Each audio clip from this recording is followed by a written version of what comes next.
The Jerry Powell podcast is brought to you by Archstone Foundation, preparing society and meeting the needs of an aging population. And now, here are your hosts. Welcome to the Jerry Powell podcast. This is Eric Wadera. This is Alex Smith. We are delighted to welcome back BJ Miller, who's a hospice and palliative care doc and co-author of Beginner's Guide to the End. We had a podcast about that previously. We'll link to that in the show notes affiliated with this podcast. And also the founder of Mental Health and author of a opinion piece in the New York Times that came out in December about death that we're going to talk about today. Yeah. So before we get into that topic, BJ, again, we'll have links to that New York Times article. What is death? How is the pandemic changing our understanding of mortality? Big topic, but we always start off with a song request. Do you have a song request for Alex? I sure do. This is my favorite part of your guys' show. So Ebony Eyes by the Everly Brothers. And why this choice? Well, I mean, those of you who don't know the song, you'll see it's just a lovely, sweet little lullaby that has a pretty devastating end to it. And it touches on our theme of the day. It does. And I just love that release. Yeah. I did a little Googling. I was not familiar with this song. And this song, right, it's in 3/4, which is unusual. It's got this, beautiful beginning lullaby story that I'll play at the beginning. And then we'll get to the devastating ending at the end. But it just is so emotionally manipulative and wrenching that it's almost humorous in that it's just right in your face in the way that it does it. Yep. It ccame out in 1961, made it to like the top 10 in the charts. It was banned by the BBC because they worried it would make people too sad to listen to. On a weekend pass, I wouldn't have had time to get home and marry that baby of mine. So I went to the chaplain and he authorized me to send for my ebony eyes. My ebony eyes was coming to me from out of the skies on flight 1203. In an hour or two, I would whisper I do to my beautiful ebony eyes. Uh-oh. That foreshadowing makes me worried. You should be, Eric. Alex, that was beautiful, man. That was beautiful. Thank you.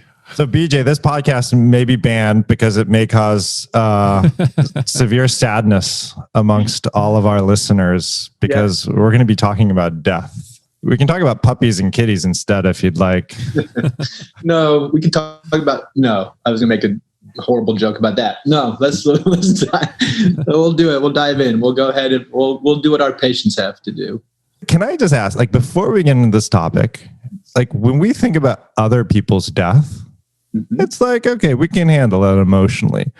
But for a lot of us, when we think about our own personal mortality and death, maybe our heart starts to flutter. We feel that deep pit of our stomachs are churning. Obviously, you wrote this piece, and I'd love to hear why you wrote this piece. But do you still get that inner feeling of dread when you think about that, or how have you handled that? Yeah. I think it hasn't changed much. I watch my mind begin to, try to picture it. I picture my corpse. I picture a lifeless body. I picture the world without me running around in it. But of course, that's where I start short circuiting, because when I picture the world without me running around it, I'm still picturing it through my eyes. I'm still picturing it as I know it. And that stops. So I watch, it's almost like I feel myself short circuit. So I can approach it, I can get close, but ultimately I really struggle to actually get all the way there. I don't know if we can get all the way there, but it does seem to be some utility in trying to get as close as you can to narrow the distance between you and this thing that can get so scary. So you've been thinking about death for a great deal of your life. And as you've talked about in your book and in your TED Talk, you had an experience of coming close to death in your late teens, early 20s? Yeah, 19. Yep. 19. And so you've been thinking about death for much of your life. I wonder if you could tell us how your thinking about death has evolved over time. Yeah, well, in some ways it hasn't. In some ways it remains as ultimately it's penetrable to a point, and I can't quite get past to the point. So what's happened over time, and I think what has felt, and it feels sort of therapeutic for me and has attenuated my fear, is that the process of imagining my own death, trying to internalize it, trying to make it real, because it is real, and therefore me trying to come to terms with reality, which is ultimately my personal goal. Like I want to know reality, and I want to be okay with it. Where I get like I was saying earlier, I ping off it. I can watch my brain deflect off it eventually, but I deflect to a place where I imagine other people. I imagine the world like right now. One of the ways I picture my death is not so much me picture me dead, is picture things happening in the world without me in it. So just picturing your lives is almost a practice. My friends, if I think about my friends, what they're doing right now, without me in the room, without me, that's almost a way to practice. In a way, the idea of thinking about my own death, the hope is that it puts me in touch with the world beyond myself. And that seems to be so much of its therapeutic value. That's where the humility is. That's where the right sizing is. That's where the realization is that, yeah, my ego will die. This body per se on some level will die, but life keeps going. Life keeps going. That's what this misnomer of end of life. No, end of your life, end of my life. But even that's a porous thing. So over time, I guess, to answer your question, Alec, it has evolved to allow me to see the world outside of myself. And that seems pretty important. And, I really loved your New York Times piece because, it starts to talk about how this pandemic is changing a little bit about how we're thinking about death. I was wondering, would you be willing to read the first maybe paragraph or two of the New York Times piece? Yeah, I'd be happy to. This year has awakened us to the fact that we die. We've always known it to be true in a technical sense, but a pandemic demands that we internalize this understanding. It's one thing to acknowledge the death of others, and another to accept our own. It's not just emotionally taxing, it is difficult even to conceive.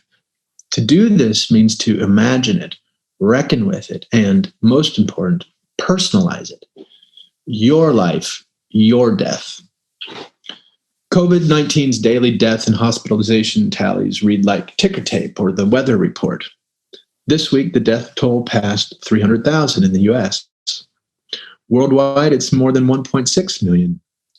The cumulative effect is shock fatigue or numbness, but instead of turning away, we need to fold death into our lives.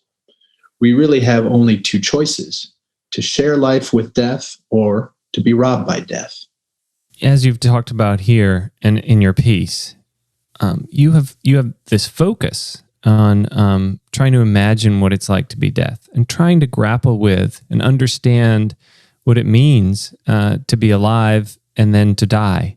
Mm-hmm. And I'm wondering if you're suggesting, and so for you personally, mm-hmm. Do you have a regular practice of thinking about death? Is this almost some ritualized in some way for you in terms of something that you come back to with regularity? There are sort of death meditations, more formalized, traditions around this sort of practice. I don't have a practice per se. It's more like I try, and in a way, it's like I try to live my life it's not like I guess I'm trying to be integrated in a way for my own personal development. So it's not like I'm one way at work and another way here, and I have my formal meditation hours, and the rest of the time I'm letting my brain run me around the planet. For me, it's all much more mushy and vague, and so I think about my death throughout the day in multiple ways, but not as a practice and not in a formal way. It's just like a sweet little reminder, and I think of it anytime I see a bug in my windshield, Or I try to remember when I see the death tally, try to remember these are actual people and therefore transplant myself into that math.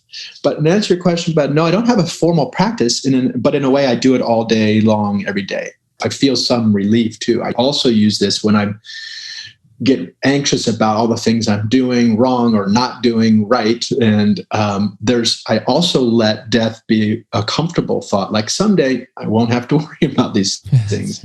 Someday, and when I get down on myself for not getting to everything on my list, I realize that's part of the practice also of death and dying, is you're not going to get to everything that you've dreamed of. It's just, in a way, that's a good thing. My dreams exceed my life's boundaries. And I have kind of come to like that tension. And when you talk about sharing life with death, is that kind of what you mean? Yeah. Yes. That I think the goal is, that's for me, is so much, from a design view or from a world view, from an integrated view, is if we can actually rope death into our frame of life versus the thing that robs us of life, that takes our life, this pernicious force that comes in and sneaks in and snatches us away. That's terrifying. And I think it's just more accurate to say that death is part of life, that death frames a life. And like we were saying earlier, like my life ends, but life keeps going. And in some ways, my body goes on to be other things. Like death gets kind of hard to say that it actually exists. It certainly exists in my ego. The death of BJ will happen. I don't doubt that. But if I can make that, if I can normalize that, see myself in the world that accommodates that fact, then I'm going to be less at odds with nature, less at odds with reality, and less at odds with myself. And that's very appealing to me.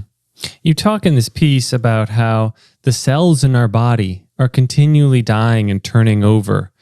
And when we die, the cells in our bodies will turn over and become other things as well. Yeah. The carbon molecules will become, parts of plants and parts of other aspects of nature. And it struck me as I was reading that this is almost like it's like a scientific, spiritual conception of life and death. And so I wanted to ask you about your own sort of spiritual, religious beliefs or framework, and where are you coming from? I also love seeing that big oak tree right behind you as we're talking about kind of what happens to the atoms of ourselves when we die. Yeah. I love this tree, this big live oak. And it actually may be dying. Recently had someone look at it, and may be slowly dying. And I guess, okay, so we are. But what really is death, BJ? Exactly. This is right. And so, right, just as you were describing that, Alex, like as you were describing that passage, as I listened to you describe it, I'm tempted to go, wow, that sounds spiritual, or that sounds fantastical or something, or it sounds poetic even. But no, that it actually just is. Like you just described observable science. It's not, we're not making this science. Nature is pretty damn poetic all by herself. That's part of the fun realization, is that you start paying attention. It is everywhere, in you, on you, around you. Death and life completely just churning, ever churning. I don't wish that to be or not wish that to be. That just is. That's observational science. The point about atoms, I guess that starts getting theoretical. Like you have to believe that there was a Big Bang theory. You have to believe in the Big Bang theory to set off this cascade of action. And that has set us a finite number of atoms in the universe. And these atoms keep coalescing and descend and decaying, coalesce, decay. That's happening all the time. So that's the only piece that asks for a little leap of faith. That is somewhat theoretical. But otherwise, we're just talking about the things you can observe. So I don't think of it as so spiritual per se. But then again, I do, because I guess the point here is separation, separating life from death, separating each other from one another. This is where we get into trouble. Separating spirituality from science. That's so much of our problem, is siloing these things when in fact are different ways of describing so much the same thing. So that's, I guess, if that's my answer to your question, that's my spiritual bent, is to keep looking for the limitations of language versus the limitations of reality, the limitations of myself versus the limitation of life writ large. I'm trying to kind of find these false distinctions, these false dichotomies, and these false separations, so that I don't feel so separate from or other than, et cetera. Because I think that's where all the trouble creeps into human endeavor. Well, it's really fascinating. Like that one paragraph. So you talk about from the time you're born, your body's turning over, cells are dying and growing every day. So like data driven start of that sentence, but it kind of ends that paragraph with a story. It's kind of a metaphor. It's poetry. A vital tension holds you together until the truce is broken. So we're now using kind of metaphors to help us understand the data. Yeah. And like we were saying earlier, sorry to interrupt you, Eric. I mean, I think we're only left with metaphor. It's like asking us to picture our own death. Like you can only sort of talk around it. It's like describing a hole or a negative or a vortex. Like you can define it in the negative space around it. Similarly, metaphor may be as close as we can get to a literal truth. I don't know if that sounds ironic, but I think this is the power of metaphor and why we need it and why we need the expressive arts to even begin to get closer to our subject matter. Yeah, I'm just reading through you end this section, but we have fuller ways of knowing. Who doubts that imagination and intuition and love hold power and capacity beyond what language can describe? You are a person with consciousness and emotions and ties. You live on in those you've touched in hearts and minds. Just remember those who've died before you. There is your immortality. There in you they live. Maybe this force wanes over time, but it is never nothing.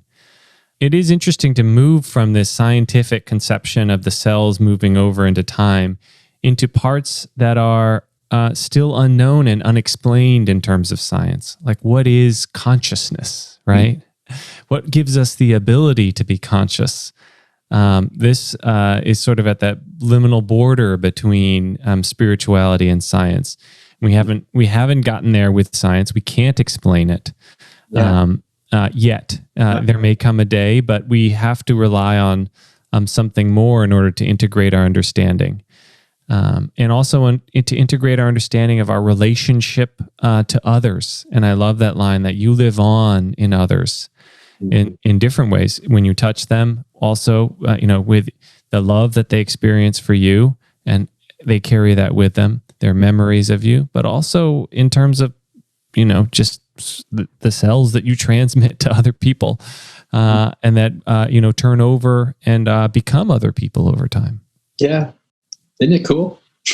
I mean, it's just really amazing. It just really, and I think that's part of the practice too, is it's part of the fun of being reminded of these things. It can be scary of putting yourself in perspective like this, but it's so dang interesting. It's so dang fascinating. It's so dang amazing. And I think that's another reason why I'm interested in pulling attention to this subject, is not to be a downer or to be, but because it's actually fascinating and in a way beautiful and beyond our comprehension. I was also struck by reading this and wondering, do you have mentors or spiritual advisors, or are there people who you read in particular who sort of have influenced your thinking about death strongly? I mean, in some ways, so no, I don't have a mentor per se or a pathway per se, because for me the pathway is a self-discovery. I'm not interested. I mean, like, received wisdom, received knowledge is important, and I don't want to shirk it. But I also know that, like, I don't want to fall in the pit of actually memorizing lines or memorizing other people's ideas to help me understand myself. So yeah, I might draw from the existentialists, Heidegger, Kierkegaard, Nietzsche. These guys have been helpful to me. Buddhists thinking about working at Zen hospice and just thinking about Buddhism is of interest to me. Yeah. I grew up in the Episcopalian tradition, and that informed a lot of my early thinking around death. So yeah, sure. I mean, eclectically, I'm hearing these and reading to some degree these thoughts and ideas of others, but that just helped me kind of get in the ballpark. The rest, it feels important that it is I don't want to overread other people. It needs to be self-evident, because we're talking about a process that is going to happen to me and my relationship to it. And I think that's what's so important. So yes, respecting traditions that have gone before, but really ultimately, I don't want to receive. I need to figure that stuff out myself. So my main teacher is this daily life. Mm-hmm. And it's born of this sort of notion that daily life has to be, Monday through Saturday should be just as amazing and fascinating. And God, whatever that is, should be palpable in a strip mall as much as in a church. And so similarly, I feel like I have to be able to live these things. Mm-hmm. And even if I'm discovering things that a zillion other people have discovered before me, that's okay. This way I can own it in my gut, in my viscera. Mm-hmm. So that's as close as, so daily life is my teacher, reconciling my own feelings about my own losses, my own inadequacies. That stuff comes up every day. And those are proxies for death meditations to some degree. Mm-hmm. And how has the pandemic changed anything for you, or have you seen it changed for other people? How they think about death or life? Well, this is where I get, and so you asked why I wrote that article, Eric. I mean, it's a little bit because, well, for one, I mean, the skeleton of that article, interestingly, or whatever, was a book chapter in A Beginner's Guide to the End that I wrote for that book, but the publisher cut it. It wasn't practical enough or something for the publisher. So they cut that chapter. So that was I loved that chapter. It's, for me, it's where so much of the interest is. And so I'd always been wondering what I could do with that. And then, so that was the background, but then the pandemic, the overlay now is that these existential crises that have been sort of personal, for me personally, my own life, or with our patients, then we deal with people in existential crises all the time.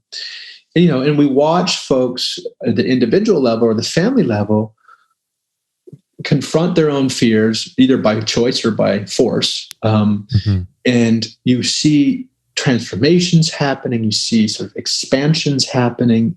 And so we get these sweet little vicarious things all the time through our patients and families. And so it just has struck me that what's happening now with the pandemic is that's happening at scale. We are having a massive shared existential crisis. Mm-hmm. And that's terrifying, because existential crises are terrifying. But we know existential crises. They have just felt like a secret, like you almost wish to have an existential crisis to have an excuse to think and feel about these things, because it's vital. So I guess the point here is like the opportunity. I feel an opportunity right now, because normally that transformation happens quietly. It's not shared. If one of the hard parts about existential crises is that very often it makes people feel very alone. Well, here we are having the potential to have all sorts of realizations with an existential crisis, but in a shared way. And in fact, this could bring new levels of community, new levels of empathy, new levels of shared experience, and can kind of right-size us as a people. So I feel this great potential based on what we see with our patients and families for that to happen in a public way. And so that was sort of the reason to try to get this into the public discourse, was to try to begin helping to catalyze the realizations that happen when you dare to look at something that you're afraid of. Yeah. And as you started off the piece, it can be so easy to become inured to death. And it's just another number, as you say, like a ticker tape on the stock market, numbers up again, but who are these people? And it's so personal for so many people who have lost their loved ones, who have cared for loved ones who have died. I mean, I think we've all cared for people who have died of COVID in our work in palliative care and hospice. And that brings us to an experience that you talk about with a patient who has, it sounds like she has cancer, advanced cancer.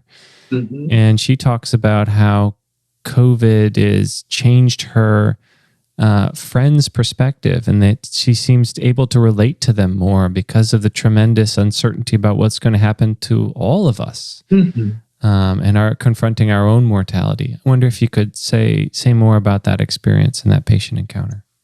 Yeah. Well, so I'll call her, let me change her name. I'll call her Tina. So the experience that happened with Tina was on a Zoom visit, like we're talking. And we were, the word I should use is client now, because in mental health, I'm not doing the medical piece. It's all the non-medical stuff that I'm wading into with folks. So she's a client. And, we were just talking about her own experience and how she was noticing what used to feel she's beloved. Students, friends love her. She's surrounded by it. But there's an unbridgeable divide oftentimes with folks when it comes to really the personal vulnerability of being, frail or sick or dying. And there's some of that piece that the patient really just often ends up having to walk alone. And maybe ultimately there's always a piece that they have to walk alone. But the aloneness is so much often the problem. I don't know about you guys, but so often in clinic, the person just feels so alone, so unseen. And unwitnessed, and therefore as though they don't exist. Like I've had this feeling myself. It's the feeling of of being like in saran wrap. Like people can see you can see them, but there's something that gets in the way that you're just not quite totally reachable. Yeah. And we were talking about that phenomenon, and she was just reflecting, almost in this embarrassed way, embarrassed to say it out loud, because we don't want to. Celebrating a pandemic seems kind of crazy, but as we know, this is where language gets screwy, right? So many of our patients, they're not going to be like, hey, I love cancer, but in their most honest moments, they will share with us all they've learned from their cancer, and they wouldn't have learned it otherwise. So it goes with this sort of hush whispered tone where she was just sort of realizing as we were talking that she felt less alone, less unseen, more seen, in a way that, she it wasn't that people were saying different things to her, but they were just holding eye contact a little bit longer. There was a little bit more shared silence. There was just sort of a vibe a vibe, as the best way to put it, is that they could share, and where she felt just a little bit more seen, just a little bit more heard. Mm-hmm. And so it's just a telling, sweet moment. And as it goes, like in our work, I've talked about we want to palliative care is to treat, our goal would be to root out suffering. That's just not possible, as we know, ultimately. But even if it were possible, can you imagine what stooges we'd be if the learning that comes from our suffering, from the things that we can't control, is profound and not to be dismissed. And I would be very careful of trying to root out all suffering, because we'd root out a lot of learning too. It's a moot point because we can't rule out all the suffering. But anyway, I'm going on around in circles here. But somewhere in this mix of trying to find language to respect what pain and suffering and things outside of our control teach us and do for us, without somehow wanting or courting or celebrating the pain itself, or overly attaching to that pain. It's I find it very tricky to describe, but that look on Tina's face when she leaned into the computer was unmistakable. There was a sweet little wink in her face that I hadn't seen before, and it was all thanks to this shared pain. Mm-hmm. So, I think you brought up the word crisis. I'm actually reading a book by Jared Diamond called Upheaval, and it talks about nations in crisis, and puts it in it's a really good book for anybody who wants to read it. But basically, another way to think about a crisis, it's a decisive point, and it can go either way. And while there is this potentially fleeting sense that we have that it's recognizing our own mortality, do you think it's just going to be fleeting, that it's just going to go away and we return to the usual? And for your patient that you're describing, will it go back to just, people trying their best to ignore the fact that including myself, that we're mortal beings, and it's so much nicer to think about something else? Yeah. Well, I hope not. I'm glad you asked that, brother. I mean, this is my big wondering right now, personally. Are we just going to snap back? It's almost like the financial crisis in 2008. It was such an excuse to learn a bunch of stuff and change some things, but we just snapped so forcibly back right to where we were and clung to that old way even more tightly. So the question, have we suffered long enough? Has enough dripped from our control, and have enough illusions revealed themselves as illusions for us to actually remember? I don't know. The jury's out. But that's another reason I wanted to write that piece. And I'm glad we're having this conversation, and many others are too, is to try to keep it in our field of view so that we don't forget. And again, like, and you said something there, Eric, which is a tell, like, to get back to thinking about something that's more pleasant about than our own death. But even as we're talking, whether it's the Everly Brothers music or our own conversation or the poetry or metaphor, actually, there's something really beautiful about all these thoughts too. And that's another thing I'm hoping that corner will turn, is that we lose this reflexive sense that, gosh, we'd rather be thinking about anything else or talking about anything else. Because with a little practice, I think actually we realize there are a few things that are more interesting or more amazing than what we're talking about, than actually facing the idea that you end. Yeah, because it's fascinating, because I think about death all the time in my work. Like, I'm a hospice and palliative care doctor, but it's other people's death. And when I think about my death, like, I do have that. I still get that feeling inside me. Like, this is a dangerous place to be. I explore it. I explore around it. And when I no longer can take it, I'll think of something else. But I would say like 10% of the time, it also makes me think, oh, like, take advantage of what we have today. Like, the life around us is really amazing. Like, try to, like, all those things I'm worried about, it really doesn't matter. Yeah. And just like hang out with the family, hang out with my friends. And it does bring some beauty to what we're all going through. Yeah. And I actual shared, this is like, it's so very interesting that this is coming along, a pandemic is coming along around the time of social upheaval, of renewed calls or new calls for social justice. There is, there, in a time where we're so divided, I think it's actually also another reason to put this stuff out in the world right now is, we might say, oh, we have so much in common as human beings, black, white, rich, poor, blah, blah, blah.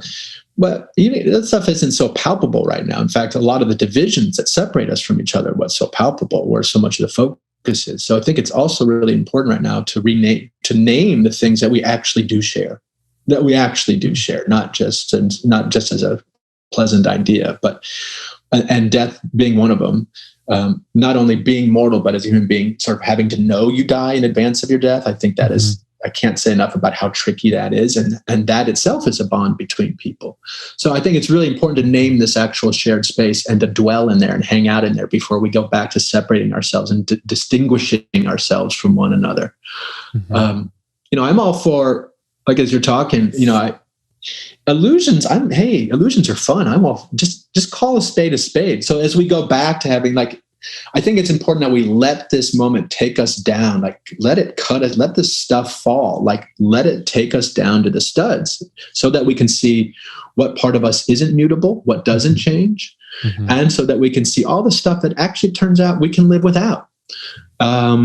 And we can welcome luxuries back into our life, sure, but just call it a luxury. Don't call it a necessity. Mm-hmm. I think that little distinction is really potent. So we don't have to come out of this with a life of an ascetic and somehow of keeping ourselves from those pesky illusions. No, illusions are fun and hilarious. Just call them an illusion. Just call them temporary. Just that's all I'm asking.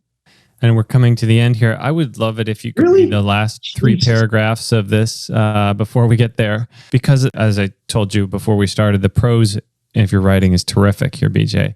And some of my favorite lines, I know I tweeted out one, and then Rob Rozick tweeted out another. They were all from these last 3 paragraphs. I wonder if you could read those. Yeah, it'd be my pleasure. And thank you, man. I really like hearing that from you, Alex, in particular, with that brain of yours. So let's see here. Beyond fear and isolation, maybe this is what the pandemic holds for us. The understanding that living in the face of death can set off a cascade of realization and appreciation. Death is the force that shows you what you love and urges you to revel in that love while the clock ticks. Reveling in love is one sure way to see through and beyond yourself to the wider world, where immortality lives. A pretty brilliant system, really, showing you who you are, limited, and all that you're a part of, vast. And as a connecting force, love makes a person much more resistant to obliteration. you might have to loosen your need to know what lies ahead. Rather than spend so much energy keeping pain at bay, you might want to suspend your judgment and let your body do what a body does. The past, present, and future come together as we sense they must. Then death is a process of becoming. So, once more, what is death? If you're reading this, you still have time to respond. Since there's no known right answer, you can't get it wrong. You can even make your life the answer to the question. Not bad. That's great. Right. And it really is, as you started off, an encouragement to people to, take this pandemic as a moment to remind us of death. Yeah. And then incorporate that into our daily experiences, because death is around us all the time. As you said earlier, a bug on the windshield is a reminder of death. Yeah. And that we shouldn't, we can take this opportunity to explore within ourselves what that means, and to come to our own understanding of what it means to die, and to know that we will one day die.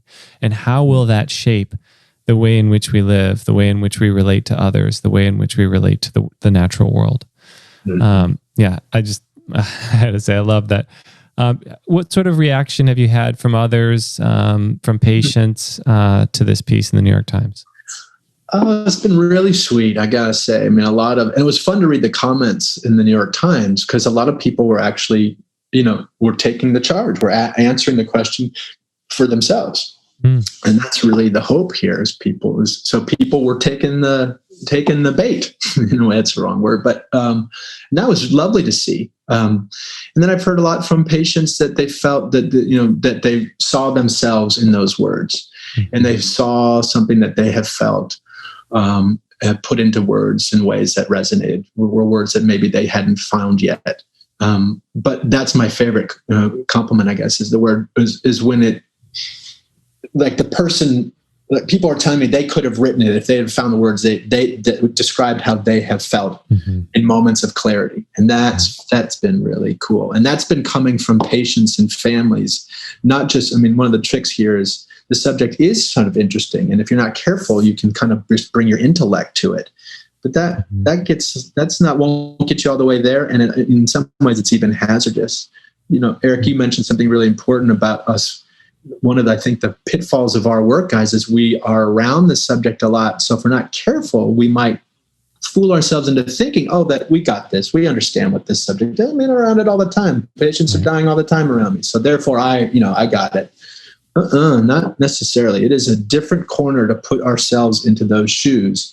And the hope here back to, would be that this, for our field, that the potential here is to just a little bit narrow the gap between us and our patients and our families, and thereby make us even better at our jobs. But getting this extra little, these few millimeters of being better at our jobs means we're going to have to get used to being uncomfortable ourselves. Yeah. And I think, going back to Alex said, the concept of knowing that we're going to die, I think it's a concept everybody, it's easy. Like I have that all the time. It doesn't bother me.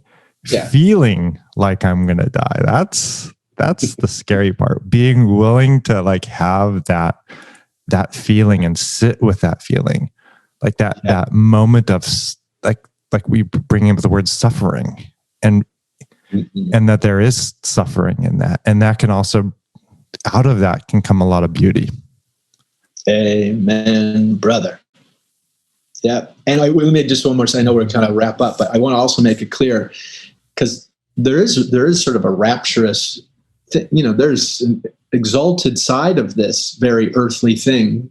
I just want to be careful too, and just clarify, it's not, I can imagine someone hearing this and reading these things and feel like we're just putting lipstick on a pig, or trying to kind of somehow focus on the pretty parts. So just to be clear, I don't think you guys are, but let's just be clear. I think we all need, the idea is to not polish the subject, but find beauty in the rough you had to go through the hard feelings. This is not an effort to keep hard feelings at bay. It's to go into these hard feelings so that you can see that you're more than just these hard feelings, and these hard feelings become sort of fertilizer for other things. So I don't want to beeline for the pretty stuff and short circuit the hard stuff. That would be an absolute mistake. The point here is to get into the world of the feeling, of the viscera, and that kind of pain. That's where these next level lessons come. Yeah. Within the field of palliative care, there's been some tension around the extent to which we should focus on death. Yeah. And there's been some who have said we focus too much on death, and that palliative care, as you said in the beginning, is really much more about the way in which we live. And still, there are those people who say associating ourselves with death cafes, talking about death all the time, it's not what patients want to hear. They don't want to hear about death. I wonder if you have a response, if you've heard this sentiment or felt some of this pushback, or and what your thoughts are about it. Yeah, it's a really important point. I have been saddened by this, what has felt at times to be a schism in our field. Like those of us who are interested in death and want to talk about it, and those of us who say, no, let's avoid it. That's not where people want to go, blah, blah. As usual, the idea if it's an either or is, I think we should all get, not just from this subject in our work, but these times, I think we should be very suspicious anytime something's presented to us as an either or. Either talk about death or don't talk about death.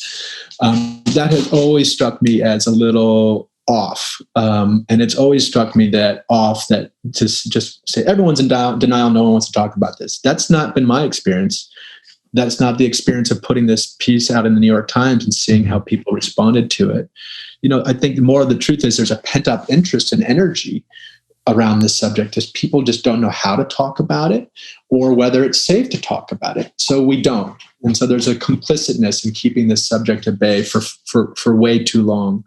So I am definitely aware of what you're pointing to, Alex. I think it's on us to mature beyond this idea that it's either talking about death or not talking about death, but rather how and when and how to texture it and to put ourselves into that and what piece to own versus foist on others. So I don't know if that answers your question. I'm happy to, I feel it's important enough for my own sake. I don't practice clinical palliative care anymore. In some ways I've stepped a little bit outside of medicine to own this vantage point that feels right to me, whether that's chafing the field or supporting the field. Hopefully it's at least challenging us to kind of go a little bit farther, a little bit deeper. That would be my hope.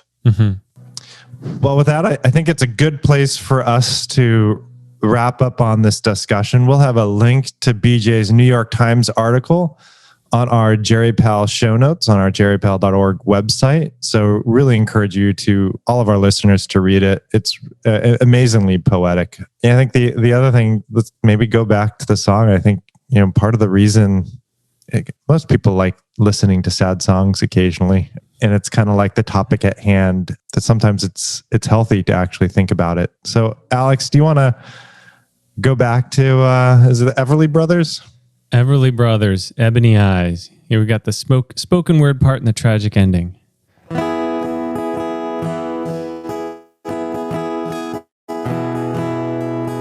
plane was way overdue, so I went inside to the airline desk and I said, "Sir, I wonder why 12:03 is so late." And he said, "Oh, they probably took off late, or they've run into some turbulent weather and had to alter their course."